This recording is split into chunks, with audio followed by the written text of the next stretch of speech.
Россияда иң халыкчан участок полициясы хезмәткәрен сайлыйлар. Әлеге конкурста Татарстанна Буадан Рөстәм Хуҗиев тәкъдим итә. Бу өлкәдә ул 4 ел эшли. Аның участок территориясендә 13 авыл һәм 3000 кеше бар.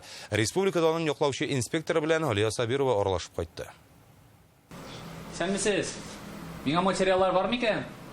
Буа участогы полициясы хезмәткәре Рөстәм Хуҗиевның һәр эш иртәсе шулай халык мөрәҗәгатьләрен караудан башлана. Гадәттә гаризалар, гаилә низаклары, күршеләр арасындагы бәхәсләр, урлау очраклары белән бәйле. Хукук сакчысы булу Рөстәмнең балачак хыялы.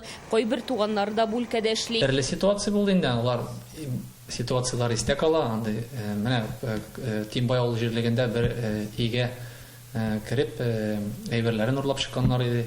Безгә мөрәҗәгать иттеләр. Менә миңа үземә һәм полициягә сообщениесен алып, шушы ни буенча эшне алып бардым һәм кемнәр урлаучылар табылды. Быел гына да участок полициясы хезмәткәре 9 җинаять ачыклаган, 89 административ эш буенча беркетмә төзегән, атнасына 3 тапкыр халыкны кабул итәргә дә өлгерә ул.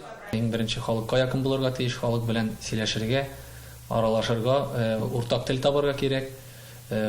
Ситуацияда да менә вызовларга да, чакыруларга баргаштан соң кешенең эчке дөньясын белеп, аңлап, аның проблемасын тыңлап, дөрес нәтиҗә чыгарга тиеш.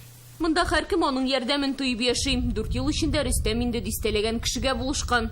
Бер баланың нен велосипедын урлап киткәннәр. Изли таба алмадык.